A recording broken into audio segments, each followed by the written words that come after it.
Good morning, everyone. My name is Jenna Ryan. I am your self-love life coach. How you guys doing today? I love hearing from you. I am recognizing your comments. Love your comments. I hear that you guys are appreciating the information that I'm discussing. These things matter to us, and we need to talk about them because they make us stronger and they build our self-worth. They build our identity. They build our self-esteem. So that's why we're doing this. So today's topic is going to be something that I figured out recently and has been rolling around in my mind. So I decided to bring it up. And that is the concept that a boundary is an argument. So I am a self-taught person. I'm not a psychologist. I'm not an attorney. However, I do study a lot about boundaries, and I study a lot about the law, and I love watching cases, and, I've been in a lawsuit or two myself. And I just started noticing that the concept of a boundary is really the concept of an argument. You're arguing for your right to exist. You're arguing for your identity with another person. And it doesn't have to be a heated argument. So I was looking up the word argument, and even on Google, you just pull it up. An argument is an exchange of diverging or opposing views. So when you're setting a boundary, you're saying that your opinion, your needs are different from that of whomever you're setting a boundary with, okay? An argument is also a reason or set of reasons given with the aim of persuading others that an action or idea is right or wrong. When you set a boundary, you are giving a reason and persuading another person that you have a right in that particular situation. So you're asserting your right using an argument, if you want to get syntactical about it. And I think this is important. And I think it's neat that I figured this out, because I'm not a scholar. I'm not an attorney. I'm not a psychologist. However, I'm able to figure this stuff out because I've had to learn boundaries from a place of not having any boundaries, and I've had to learn how to set boundaries along the way. And so you heard it here first. I believe that a boundary is a type of argument, and I think that if we look at it this way and we understand the concept of argument, that it will help us to better establish boundaries and think of ways to get our point across using the concept of argument. When I first started learning about boundaries, there wasn't a lot out there on boundaries. There was the Cloud and Townsend book that was called Boundaries. And of course, you hear people in therapeutic situations say you need to set boundaries. And you also know that we have a personal Bill of Rights. Everyone has rights, inherent rights to be human, to be alive, to say no, that doesn't work for me, but it's best when you are setting a boundary to understand that you're actually arguing for your rights in the transaction, in the conversation, in the situation. So I think it's neat to look at boundaries as though they are arguments and to really understand the concept of an argument and understand that you do have the duty to argue on your own behalf. An argument does not have to be a long, drawn-out dissertation.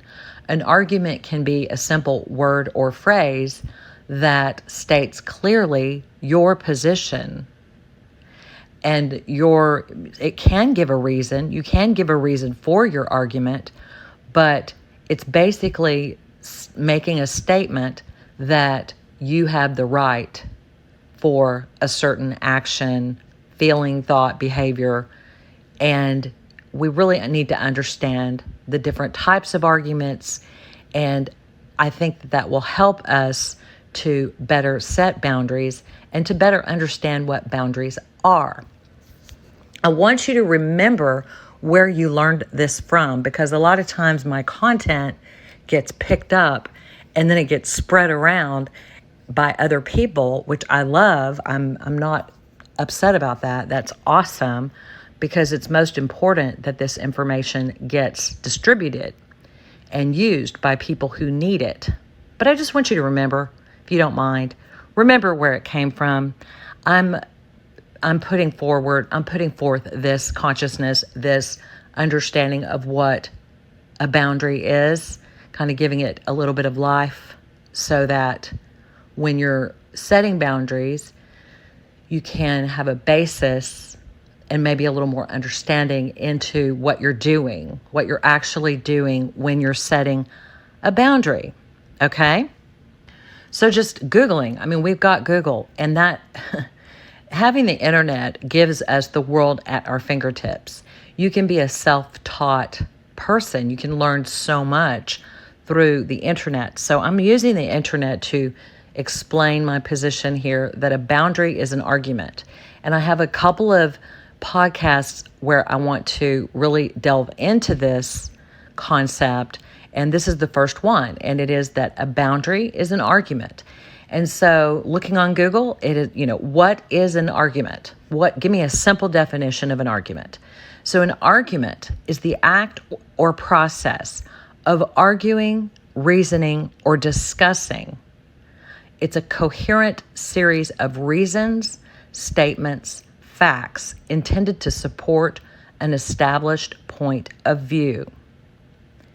You hear of an argument often in terms of a lawsuit or an attorney who gives an argument and has support. And that's what we're going to be talking about. And so when you're giving an argument, it's a coherent series of reasons, statements, or facts intended to support an established point of view. So before you get to setting boundaries, you have to have a point of view.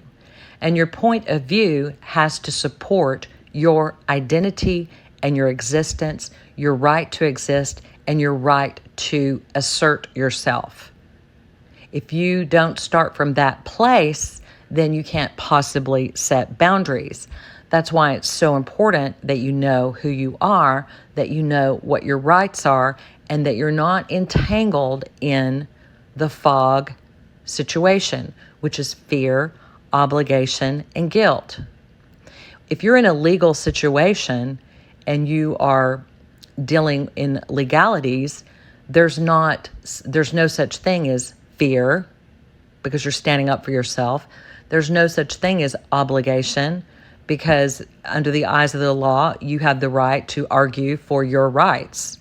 And there's no guilt, because guilt emotions are not a part of a legal argument, okay?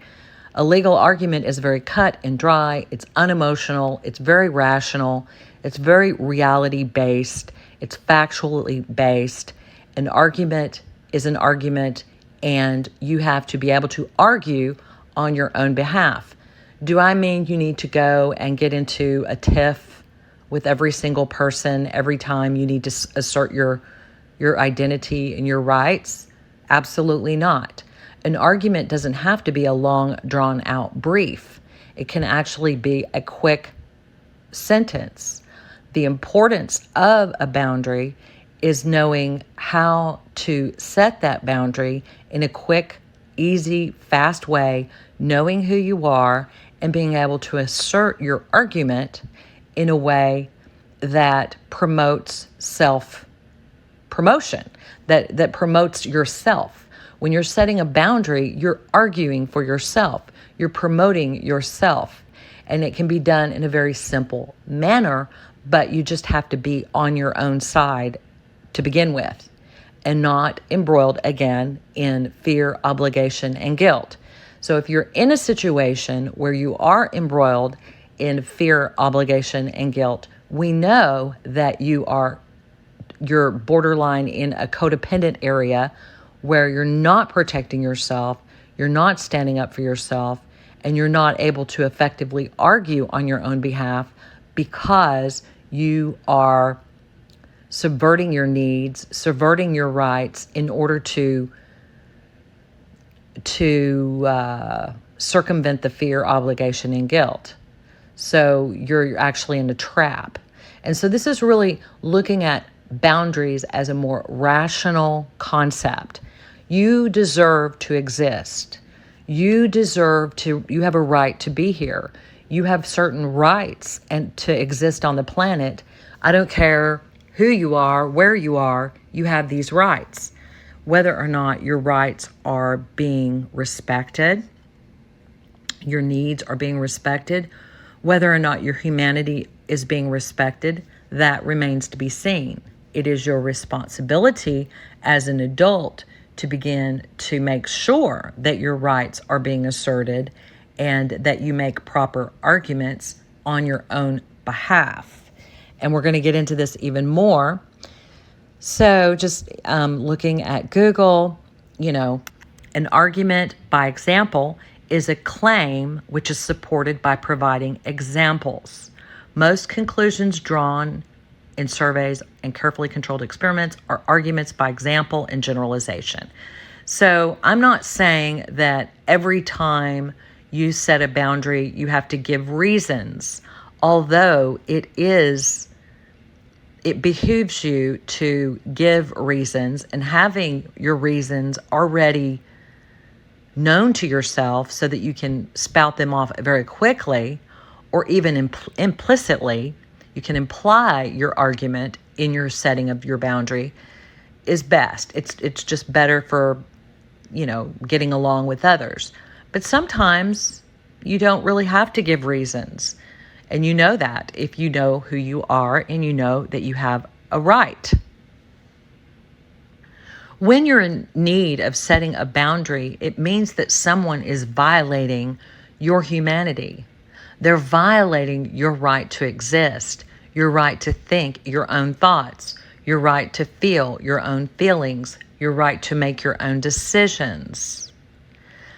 And whenever you are setting a boundary, you are persuading the other person in an assertive way that you have a point of view and that they should accept your point of view. In fact, if they don't accept your point of view, then that is a red flag. Because people in relationship, if they want to be your friend, if they want if they're a non-toxic person, if they're a healthy person, then they want to respect your needs. They want to build up your humanity. They don't want to tear it down. They don't want to violate your boundaries. They don't want to violate your existence.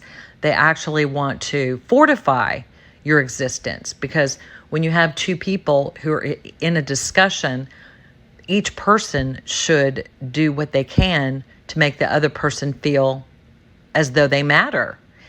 And that's what a healthy relationship is all about.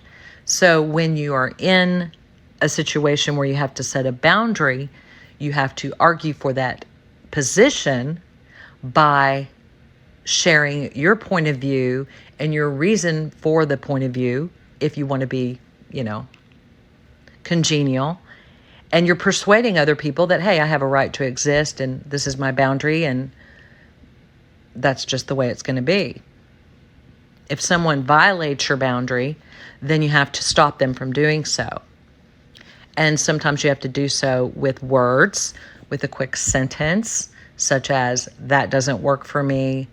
I don't appreciate that. That's not something that I'm going to be a part of. I don't want to do that. Please do not, ask me that. And there's different strategies and different boundaries that you can use for toxic people who are pushing your boundaries, violating your boundaries, and continuing to disrespect your personhood. We're going to have a podcast about that. So I have 2 more podcasts on top of this one. So I guess we can call this part 1. A boundary is an argument. Isn't that cool? When you set a boundary, you are setting a boundary to convince the other person of your right to exist. And you have a conclusion. You have a reason for whatever it is that you want. So just think of any scenario in your life where you need to set a boundary. And it could be that, let's say you live with your parents and you're an adult and you're still living with your parents for whatever reason. You're in a stage where you're living with your parents. And let's say your parents are violating your boundaries by coming into your room and coming in and impeding upon your space. Well, you have to set a boundary, which means you have to argue that you have a right to your own space. Even if you live in someone else's home, you still have a right to your own space. And so you may have to argue for that position. Not a long drawn, I'm not going to say this a million times, but I'm going to say it right now. Not a long drawn out back and forth fighting situation. I'm talking about a very succinct, concise phrase that shares with the other person your point of view and why you are right. So it may be something like, Mother, this is my bedroom and I live in this home and I really love you with all of my heart. However, I need for you not to come through my things. I need you to not go through my things. These are my things. See, you're stating a fact. These are my things, and I have a right to privacy, and I have a right to have my things, and I have a right to have my own private space that you are not coming into. Okay? So that's just one example. You're stating your position. Your position is, I have a space, and the argument is that I have the right to have this space, and human beings have a right. So you just use arguments in order to get your point across, not arguing back and forth, because if you're setting a boundary effectively, you're setting the boundary and you're not having to, you're not, they may give you, they may come back with you and say, well, you don't have a right to your own freedom of space. And you can say, well, I believe that as a human being, I have a right to my own space, and I would appreciate it if you would stop going through my things. And they may say, I'm not going to stop going through your things. Then you can say, well, then I can't stay here. Or I'm going to have to do something to hide my things. Or I'm going to have to find a way to get out of here. And that's just one example. If you have, we could be talking about a husband and a wife. Let's say you love going out and hanging out with friends. Okay? You're not out cheating or doing anything like that. You just love socializing. And let's say your spouse hates socializing and doesn't want you to socialize. However, you not socializing impedes upon your right to socialize and to live your life and to have an existence. And I'm not talking about socializing at the expense of family duties. You're doing your family duties, you're doing everything you can, but instead of feeling guilty and afraid of doing something or obligated to subvert your need to be a social person, if you're feeling all of those things, that means you are being violated. And it means you need to stand up for yourself and say, I need to be able to socialize once per week. And I need to go out with my friends. And we need to negotiate a plan for me to be able to get my needs met here, and also to, keep this relationship robust, because I feel better whenever I am able to socialize. It makes me feel human. It makes me feel alive. And I have a right to socialize, and I have a right to do things without feeling guilty. Will you watch the kids on Thursday nights while I go to play, go shopping with my girlfriends, or go hang out and have a drink with my girlfriends, or go have coffee with my girlfriends? And of course, any loving, healthy husband would say, yes, they would understand. And if they don't understand, then you have to stand up for yourself, because it's very important that you live a fulfilled life and you don't ignore your needs. Because if you ignore your needs and fail to set the boundary and end up doing things for others out of fear, obligation, and guilt, then you are lessening yourself as a person. And if you do that, then you're going to become unhappy, and eventually you're going to blow up and explode, or you're going to feel resentment, or you're going to be passive aggressive, or all sorts of things. And the demise of the relationship will occur if you do not take care of yourself throughout the relationship. And taking care of yourself involves actually setting boundaries that allow you to feel human and do things that make you feel alive. And part of that might be being social. This can occur in any environment. If you have someone who is, a bill collector, let's say, and they're contacting you night and day, you have a right. We have consumer rights to say, stop contacting me. That is a boundary. You're setting a boundary. You're saying, stop contacting me according to whatever law it is that protects you, the consumer protection laws. You cannot contact me day and night. I will pay you on the 15th. So setting boundaries happens every day, all day, at work, at play, with friends, with every aspect of your existence. You have to set boundaries.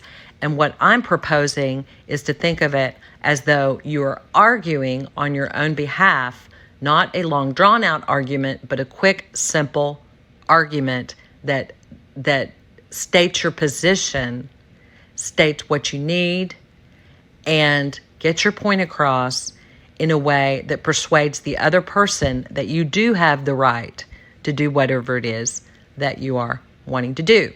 You may be a great boundary setter. You may be a great orator. You may be able to provide a really good argument. If so, then you're all the more skilled at this. I've really learned this by watching attorneys. I'm so fascinated by the law. I should have gone to law school, because I love the way attorneys, they're very black and white. There's the law. The law is the law, and they go by the law. The whole goal is to go by the facts and to connect the facts to the law.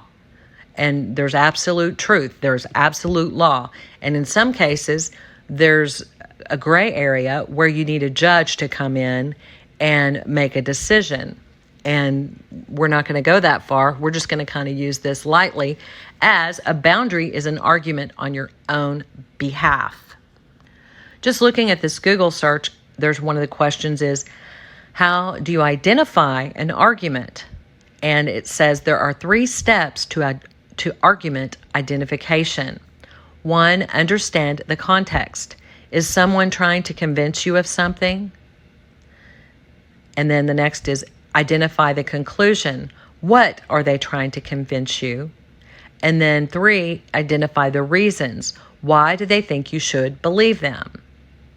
So in this context, we could say, if someone is violating your boundary, are they trying to convince you that you don't have a right to whatever it is they're trying to convince you of? Is that what they're trying to say? Because that's the first thing you need to know. Do I have a right? Do I have a right to privacy? Do I have a right to fulfill my individual needs as a person? Do I have a right to, take a job that makes me feel fulfilled? Do I have a right to make decisions that will make me a happier person? The answer to all of these is yes, yes, and yes.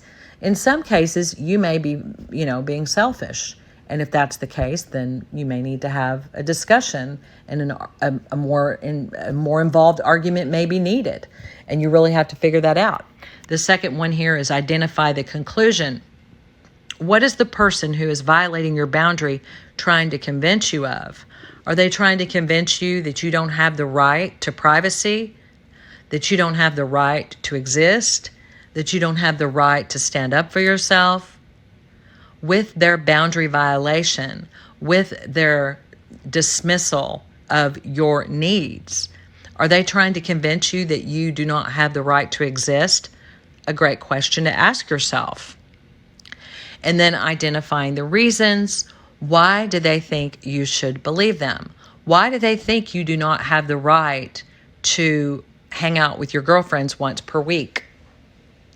Or why do they think that, this could apply to anything. I've talked to many people in my coaching sessions who have all sorts of issues with, a lot of men may have issues with women who are demanding money.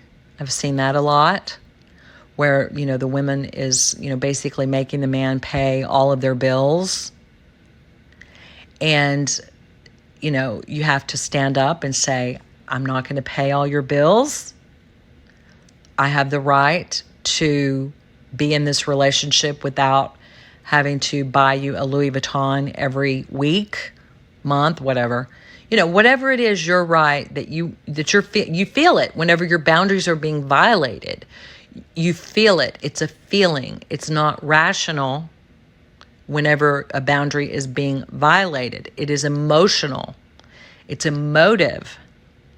It's, you feel it. You feel your boundaries are being violated, but then you have to use rational means, rational measures to stand up for your rights. Because if you don't stand up for your rights and you allow people to take advantage of you, you will ultimately be listening to self-love podcasts. You will eventually be in pain, because denying yourself and ignoring your needs is self-abandonment, and it is basically like you're an attorney who's not doing your job.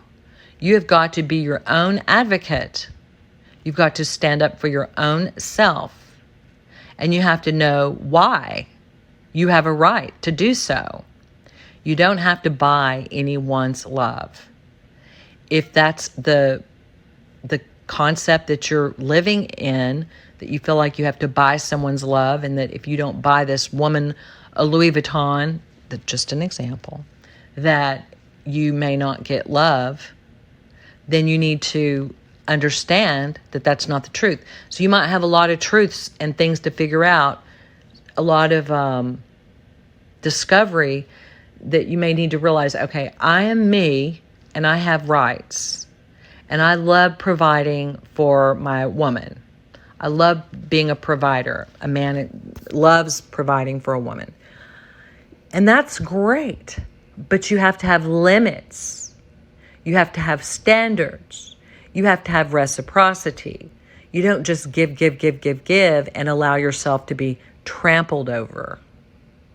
Okay? Or you may have a relationship where the person keeps coming back in your life, and you love this person so much. I've talked to a lot of men in my practice, and I call it my practice. It's just my conversations that I have with people all over the world, where they are so in love with someone, and this woman keeps coming back into their life and repeating the same negative behaviors that caused the breakup to happen in the first place. And they're just constantly giving. The woman is just drawing them back, and then they are constantly being violated because they're not standing up for themselves. They're not arguing for their rights. They are giving up their rights in order to have this person in their life at the expense of their self and at the expense of their peace, happiness, joy, and inner fulfillment.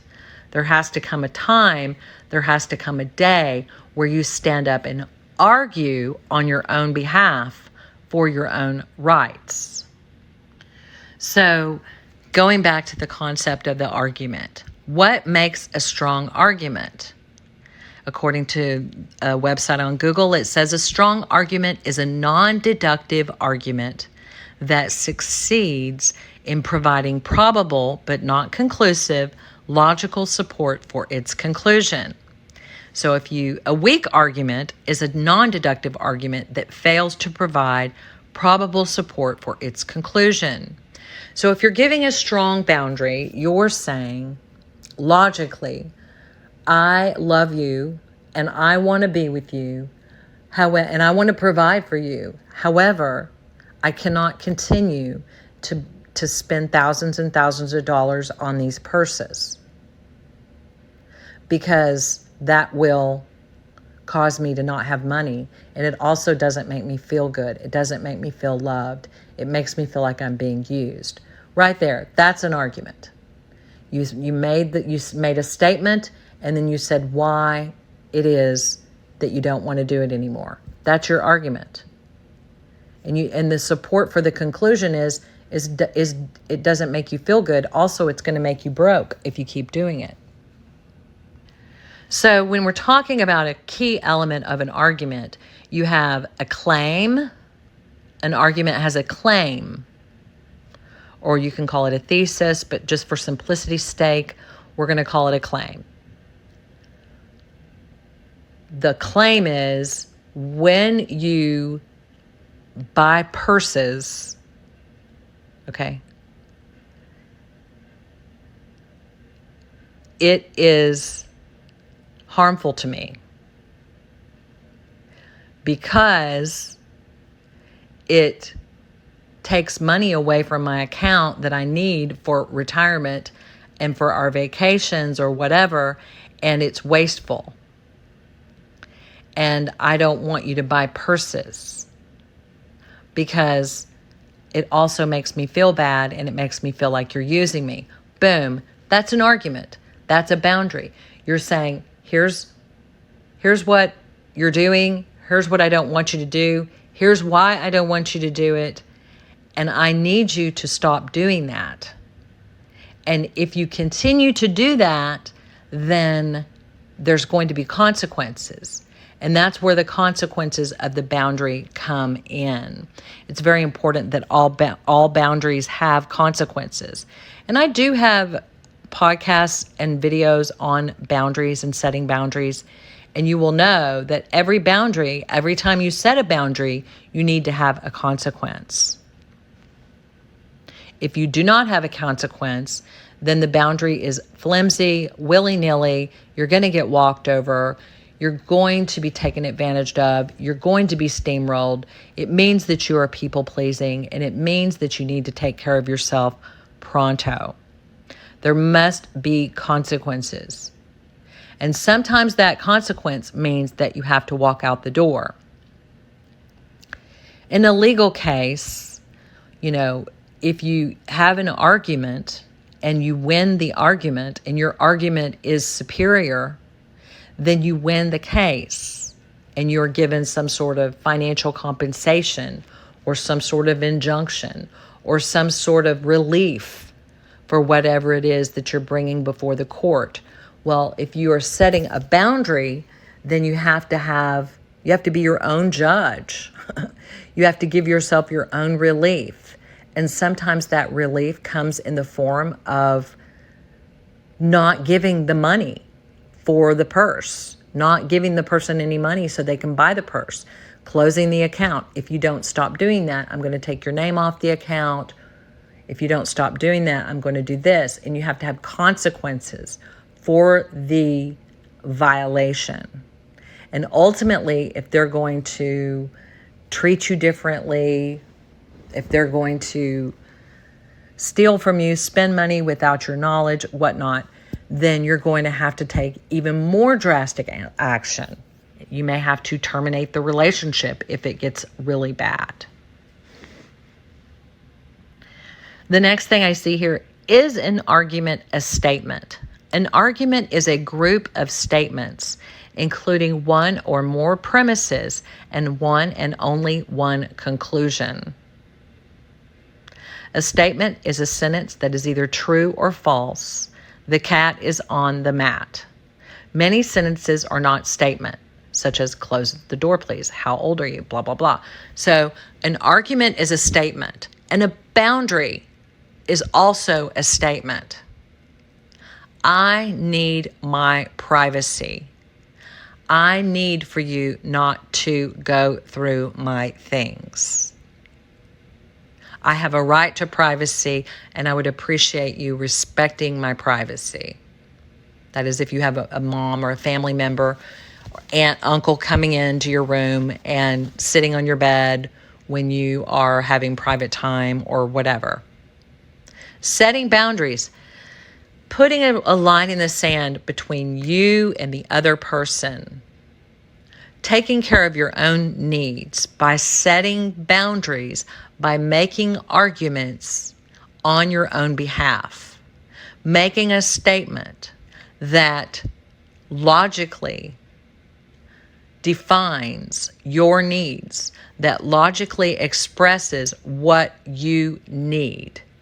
I'm just trying to help us to understand boundaries a little bit better so that whenever you're setting boundaries and I want you to understand what it is when you're setting a boundary. And that's why I'm talking about it in terms of an argument, because I've got a lot more to say on this, but this is just kind of the base. I'm trying to set the base so that I can make my point more fully clear in future podcasts.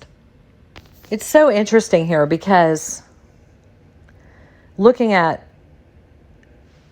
this Google search that I did about an argument, how do you have a good argument? Well, the same ways that you have a good argument are the same ways that you set a proper boundary. That's why I'm making this association, because I think there's a lot more information out there on arguments than there is on boundaries.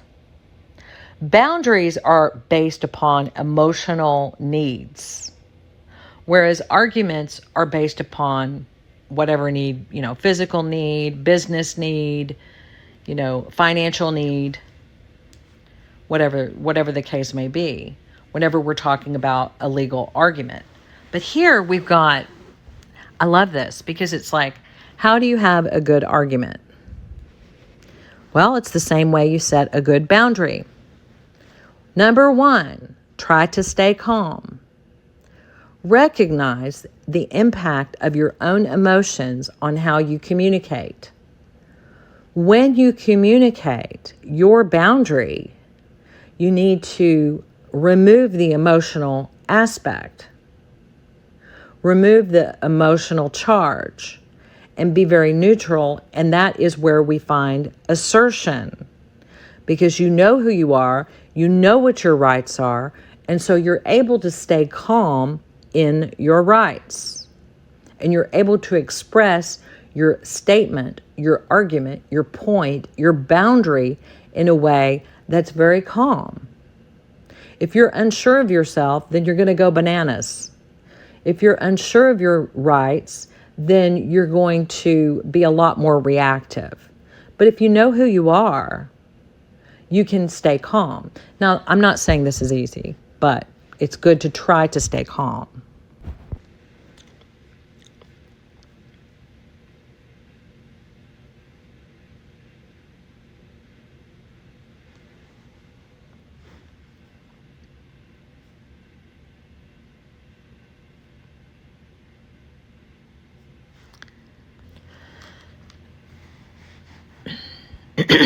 Okay. Present your claim, support your claim, acknowledge the opposing side of the argument. And this is only when you're dealing with healthy people. If you're dealing with toxic people, you may not be able to acknowledge anything. You may have to go no contact or whatever. And then the fifth essential step to an argument is restating your claim. And that can be the broken record technique. Why don't you want to do it? I just don't want to do it because. Why don't you want to? I don't want to do it because. I don't want to do it because. I don't want to do it because. And you're giving the same reason every time. It's the broken record technique, which I'm going to be talking about in a future podcast. Not too far from here. Not too far from today. And this is interesting. It says, can an argument be one sentence? And this, the answer on this educational website says, an argument must consist of at least two statements, a conclusion, and at least one premise. So a conclusion is, I don't want you going through my room because I have a right to privacy. So that is an argument. That is where a boundary is an argument. Okay, some things you should not do in an argument. So we are applying an argument. We're saying that a boundary is an argument. It's an argument for your rights. It's an argument for your boundaries. You have a self. You have a sense of self. It's an argument for your self, for your sense of self.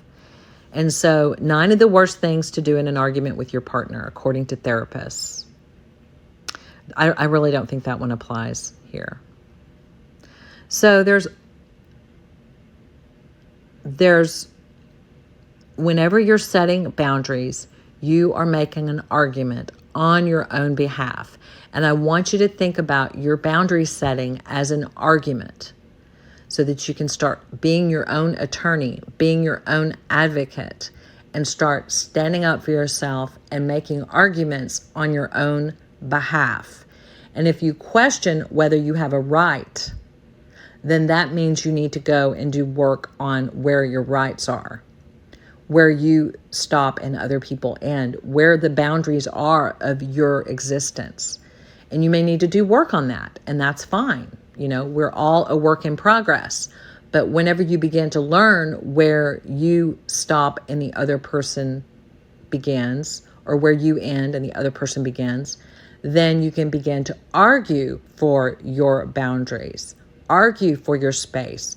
Because if you're not arguing for your space, if you're not setting boundaries for your space in a relationship, the relationship will ultimately fail, or you will ultimately be miserable because you won't have any space. You'll be a teeny tiny dot instead of a vast, 24 acres.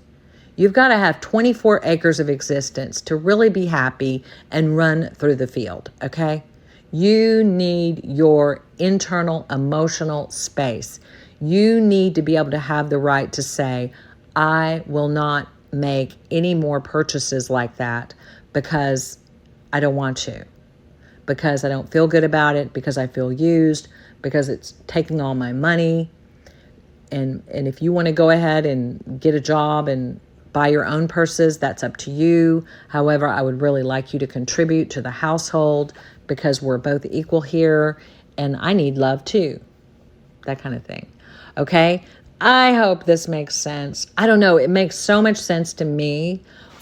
And I have a lot more to share on this topic about how boundaries are actually arguments. And I'm gonna give you more information on this, but this was just laying the foundation to try to kind of get you ready for what I'm bringing, help you to pick up what I'm putting down. I hope you appreciate this. I hope you like this because I love talking. I love sharing and I love helping. And I hope this helps you. I know it helps me. And until next time, I'm Jenna Ryan, and I will talk to you soon. Please like, share, and click the notification bell. Talk to you soon.